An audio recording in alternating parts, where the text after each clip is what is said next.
कैसे हैं दोस्तों। नमस्कार। क्या आप जानते हैं कि जीएसटी आपके बिजनेस को कैसे प्रभावित करता है? आज हम स्टारलिट इंफोटेक के व्यवसाय में जीएसटी की भूमिका और कुछ मजेदार तथ्यों पर चर्चा करेंगे। तो तैयार हो जाइए एक रोमांचक सफर के लिए जहां हम टैक्स की दुनिया को सरल और मनोरंजन तरीके से समझेंगे। तो आज का जो सेशन है वो 8वां सेशन है और इंट्रोडक्शन टू जीएसटी जिसे हम बोलते हैं। और in this session you will learn the applicability of GST in the business and some concept of GST. तो लर्निंग आउटकम क्या होंगे ये सेशन के? At the end of this session you would able to understand the basic concept of taxation and GST, advance advantages of registering under GST, concept of HSN code, determine the type of GST to be charged in given transaction। वो कौन से transaction में कैसा GST charge होगा वो भी ये session के बाद आप बता पाएंगे। एचएसएन क्या होता है, कितना टैक्स लगेगा कौन से आइटम के ऊपर, वो सब चीज आप बता पाएंगे। Let's understand some basic concept of taxation and GST and then decide whether Starlit Infotech require GST registration। तो इसमें कैसा है कि छोटे व्यापारी जो है या छोटे बिजनेसेस जो है वो नहीं भी रजिस्टर करे तो चलता है, उनको सर्टेन थ्रेशोल्ड तक रजिस्ट्रेशन की रिक्वायरमेंट नहीं होती। उसके बाद कंपोजिट जीएसटी रजिस्ट्रेशन आता है एंड देन आता है अपना रेगुलर जीएसटी रजिस्ट्रेशन। तो ये जो मैं बता रहा हूँ वो क्या है, let's see. Why does government levy the tax? Government tax क्यों लेता है, मतलब अपन को ये जीएसटी पढ़ना क्यों है, गवर्नमेंट को लगाना क्यों है? तो government provides variety of services. अपन को बिजली, पानी, ये सब, रोड और बहुत सारी चीजें प्रोवाइड की जाती है by government.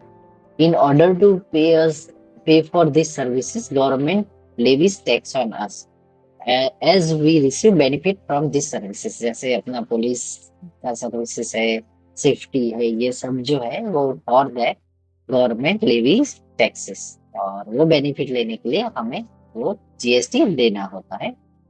They need money to make payment on borrowing to sustain the operations. वो बोरो जो मनी किया है वो उसको सस्टेन, ऑपरेशंस को सस्टेन करने के लिए उनको पैसे चाहिए, गवर्नमेंट को पैसे चाहिए, गवर्नमेंट एम्प्लॉय को सैलरी देने के लिए पैसे चाहिए। For that government levy the tax. GST आया कब था? तो it was introduced since July 2017। अब यहाँ पर जो टैक्स जीएसटी 2017 के बाद आया, तो उससे पहले क्या कोई टैक्स नहीं था? कोई टैक्स था तो कौन सा टैक्स था? तो understanding the indirect taxes levied under previous tax regime. ये जीएसटी के पहले क्या था? तो जीएसटी के पहले सेंट्रल टैक्स ड्यूटी हुआ करती थी जो मैन्युफैक्चरिंग गुड्स पे लगती थी। कोई मैन्युफैक्चरिंग हो तो उस पे वो लगता था। अब मैन्युफैक्चरर जब डिस्ट्रीब्यूटर को प्रोडक्ट देता था तो उस पे वैट लगता था, value added tax on sales of good. Service provider जब सर्विस कुछ दे तो उसके ऊपर सर्विस टैक्स लगता था। और जब काउंटर वेलिंग ड्यूटी थी and special additional duty were levied on import tax. ये सारी ड्यूटीज और टैक्सेस ये प्रीवियस टैक्स रेजिम में था जब जीएसटी नहीं हुआ करता। तो ये मैंने इसलिए बताया कि you should get to know ये जीएसटी क्यों आया, कैसे आया। इसमें क्या हो रहा था, बहुत सारे टैक्स के ऊपर टैक्स लगते थे, कोई यूनिफॉर्मिटी नहीं थी, कोई स्टेट अपने मन के हिसाब से टैक्स चार्ज करता था। तो उसके चलते वो टाइप्स ऑफ टैक्सेस जो थे वो टू टाइप्स ऑफ टैक्सेस थे। Taxes are levied are two types, direct tax एक था income tax, tax on profit और income earn, TDS on salary earn by employ, ये दोनों जो डायरेक्ट टैक्सेस में आते हैं। इनडायरेक्ट टैक्स जो है वो tax levied on goods and services. तो ये इनडायरेक्ट टैक्सेस जो है ना, ये वाला टैक्स जो है वो जीएसटी के अंडर आ गया है। तो direct tax as it is है जो सैलरी और वो सब में लगता है, इनकम पे लगता है, वेरेज जो इनडायरेक्ट टैक्स जो है वो सारा का सारा जीएसटी के अंडर आ गया है, tax levied on goods and services. Previous taxation system कैसा था? तो डायरेक्ट टैक्स हुआ करता था, इनकम टैक्स, बराबर है। इनडायरेक्ट टैक्सेस ये सारे थे, सेंटर कुछ अपने तरीके से करता था, स्टेट भी अपने तरीके से करता था। Custom duty, central tax, service tax, where state government में VAT, luxury, purchase, entry, octroi, ये सारे टैक्सेस लगते थे इनडायरेक्ट टैक्सेस में स्टेट गवर्नमेंट के अंडर। अभी गुड्स एंड सर्विस टैक्स अकेला ही लगता है सभी को, कहीं पर भी परचेज हो, एईडी हो, सीएसटी हो, सेंट्रल हो, सीवीडी हो, एक्साइज जो हो उसमें आ गया, ये सारे के सारे जितने एंट्री टैक्स हो, ऑक्ट्रॉय हो, वो सब कुछ जीएसटी के अंडर आ गया। तो इनडायरेक्ट टैक्सेस सब subsumed under GST, and GST जो है उसका फुल फॉर्म क्या है?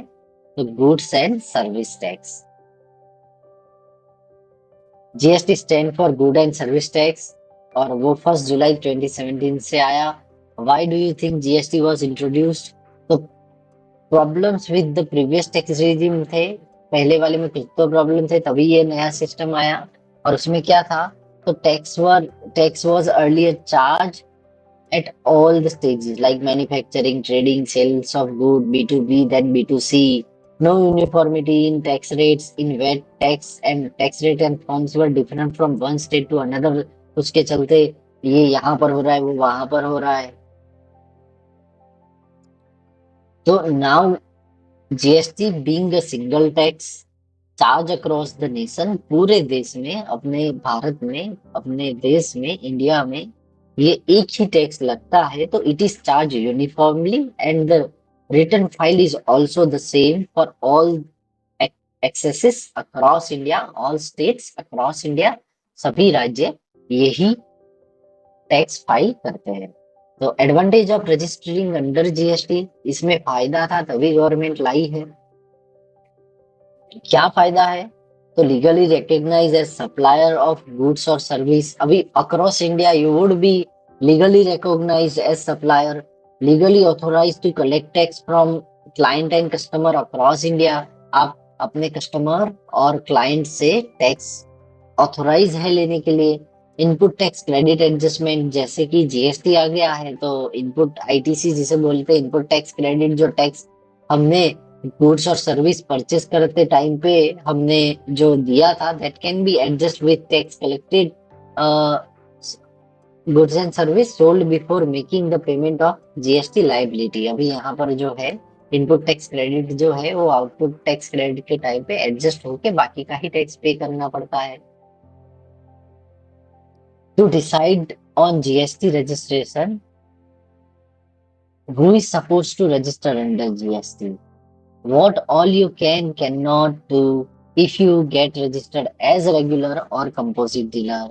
Let's understand this in detail and decide registration for Starlit Infotech. अभी अपने बिजनेस को कौन से रजिस्ट्रेशन में अपने को रजिस्टर करना चाहिए, या ये स्टारलिट इन्फोटेक है उसे कौन से रजिस्ट्रेशन में करना चाहिए, कि ये रेगुलर होना चाहिए, कंपोजिट होना चाहिए, जीएसटी के अंडर होना चाहिए, नहीं होना चाहिए। तो यहाँ पर थ्रेशोल्ड लिमिट दिया गया है कि रेगुलर डीलर जो है उसको इंडिया में अगर 20 लाख से 40 लाख का ट्रांजैक्शन है या उससे ज्यादा का है तो ये कर सकते हैं। कंपोजिट डीलर जो है स्पेशल कैटेगरी है, 75 लाख जो है वहां पर, और रेस्ट ऑफ इंडिया में अप टू 1.5 लाख। ये जो है ये सारे के सारे जो है वो कंपोजिट डीलर में कर सकते हैं। रेगुलर में एनी बिजनेसेस कर सकते हैं, वेरीज कंपोजिट में कुछ ही टाइप के बिजनेसेस कर सकते हैं। कौन कौन से? तो manufacturer, dealers, service, only restaurant not serving alcohol, other services are provided, are not eligible और कंपोजिशन स्कीम, ये कंपोजिट डीलर में नहीं आ सकते, वेरेज रेगुलर में सारे कोई भी बिजनेस आ सकते। टैक्स रेट्स एप्लीकेबल, तो based on HSN code defined for stock items, ये रेगुलर डीलर जो है या जीएसटी के अंडर में अपन को अभी एचएसएन कोड के हिसाब से स्टॉक आइटम पे टैक्स लगता है। Nil rate 5%, 12%, 18%, 28% will be charged on invoices, whereas composite dealer cannot charge GST on invoices, compute GST liability on aggregate turnover। वो जो है जितना टर्नओवर होता है उसके ऊपर मैन्युफैक्चरर और ट्रेडर 1% GST दे देते हैं, whereas restaurant not serving alcohol 5% दे देते हैं। इंटरस्टेट और ई कॉमर्स में रेगुलर डीलर ही कर सकता है, कंपोजिट कुछ भी नहीं कर सकता है। वेरेस टाइप ऑफ इनवॉइसेस इश्यूड, तो tax invoice taxable good they सकता है, bill of supply exempted goods होता है, या फिर invoice come bill of supply taxable come exempted good, और यहाँ पर सिर्फ बिल ऑफ सप्लाई ही आ सकता है। Tax paid adjustment with GST collected, ITC adjustment that is possible under regular dealers, whereas composite dealer में वो नहीं कर सकता है। यहाँ पर रिटर्न फाइलिंग जो है वो मंथली प्लस एनुअली होता है, whereas क्वार्टरली कंपोजिट डीलर में होता है। स्पेशल स्टेट्स जो है उसमें अरुणाचल, आसाम, जम्मू कश्मीर और ये सारे स्टेट्स आते हैं। एग्रीगेट टर्नओवर जो है वो ये डिटेल्स के साथ इंटरस्टेट सेम पेन नंबर जितने भी है वो सब गिन के किया जाता है। अभी GSTIN जो है वो क्या है? Post GST registration we will be given unique identification number known as GSTN। जो भी अपना कंपनी है स्टारलिट इंफोटेक, उसका GSTIN होगा। तो GSTIN जो है वो उसका फुल फॉर्म क्या है? तो GST आइडेंटिफिकेशन नंबर, जो 15 डिजिट का होगा और पेन बेस्ड होगा, स्टेट और पेन के कॉम्बिनेशन से बनता है। तो this should be coated on invoice raised by company. जब भी स्टारलिट इंफोटेक कोई भी इनवॉइस बनाएगा तो उसके ऊपर स्टारलिट इंफोटेक का GST नंबर होना बहुत ही जरूरी है। इवन अभी तो शॉप के बोर्ड पे भी GST नंबर होना जरूरी है। तो स्टेट कोड पहले 2 डिजिट होते हैं, फिर पेन कार्ड आता है, 9 डिजिट का पेन कार्ड है अपना, और उसके बाद ये 3 डिजिट आते हैं। तो इस तरह से 10 डिजिट का पेन और ये सब कुछ मिला के अपना ये GST नंबर 15 डिजिट का बनता है। स्टेट कोड, लास्ट के 3 कोड और बीच में पेन नंबर।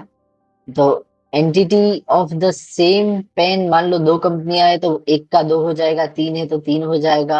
ये Z क्या है? पहला 29 स्टेट कोड, दूसरा पेन नंबर, तीसरा यहाँ पर number of companies kept blank और चेकसम डिजिट।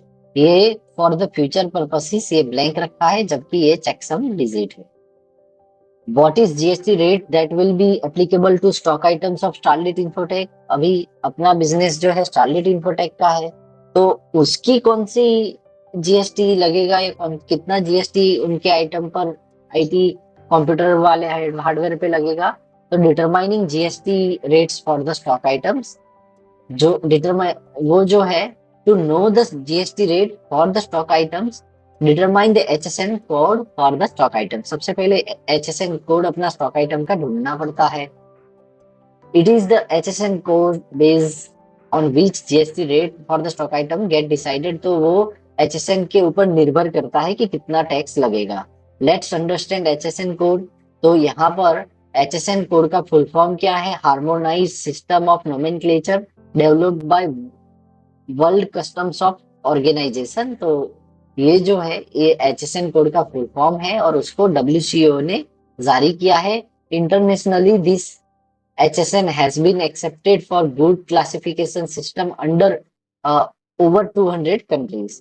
यहाँ पर 200 से ज्यादा कंट्रियां ये सिस्टम यूज करती हैं। With the HSN code acting as universal classification of for goods, the Indian government has decided to adopt. ये अगर दुनिया की 200 कंट्री कर रही है तो अपना देश भी, इंडियन गवर्नमेंट भी उसने अडॉप्ट करने के लिए बोला है।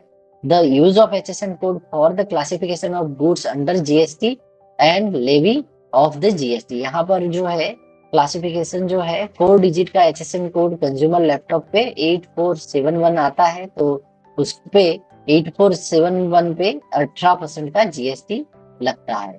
अभी many small business might find cumbersome to find and update HSN code for goods supplied. Hence, GST Council has relaxed the requirement of displaying HSN code on invoices based on sales turnover.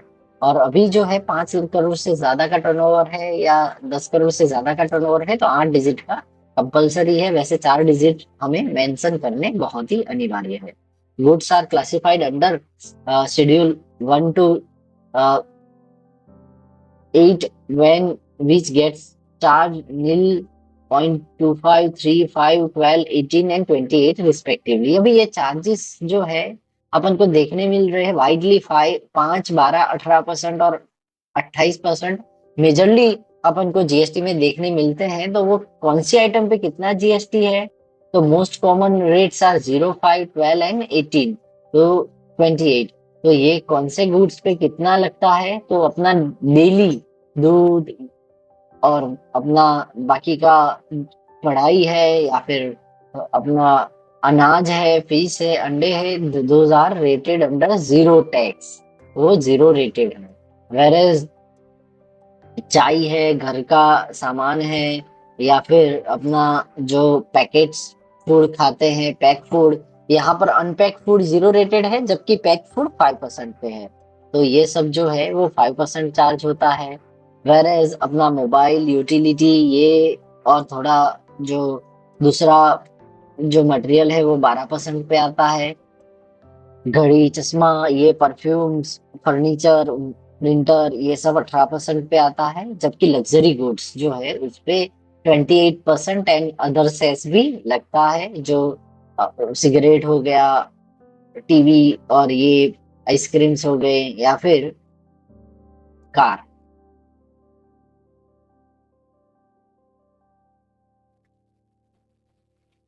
अभी is printing of HSN could not require business turnover.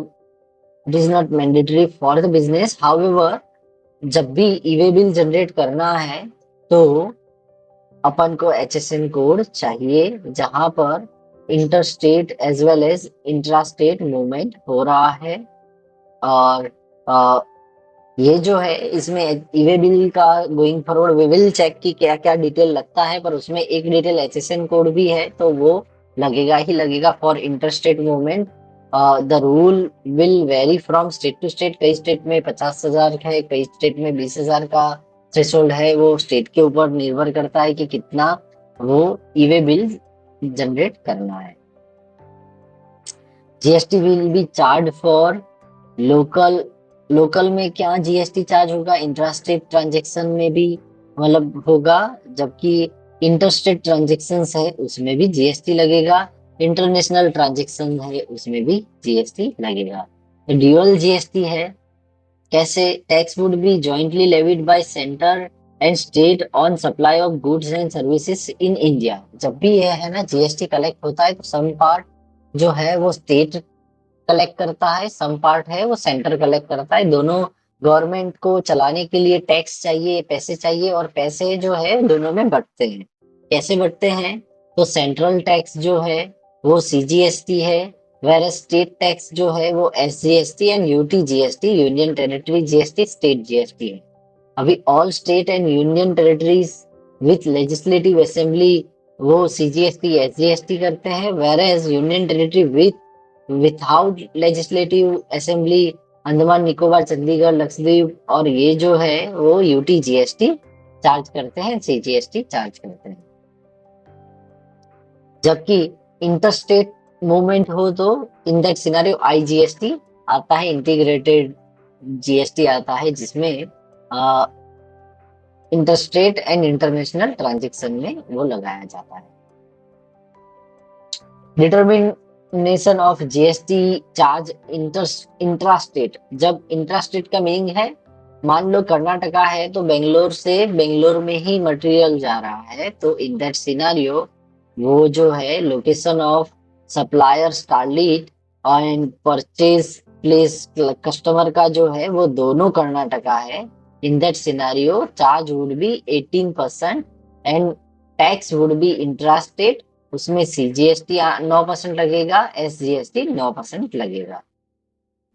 जब भी एक राज्य से दूसरे राज्य inter state material movement है, मान लो कर्नाटका से महाराष्ट्र मटेरियल मुंबई आ रहा है, in that scenario location of supplier और location of supply power traders दोनों का जो है स्टेट जो है वो डिफरेंट है। मान लो इसका स्टेट जो है कर्नाटका है, इसका तमिलनाडु है, तो इन दिस सिनारियो टैक्स जो चार्ज करेंगे वो जो है इंटरस्टेट आएगा, आईजीएसटी आएगा। Determination of GST charge for union territory without legislative assembly, तो उसमें कितना और कैसे आएगा?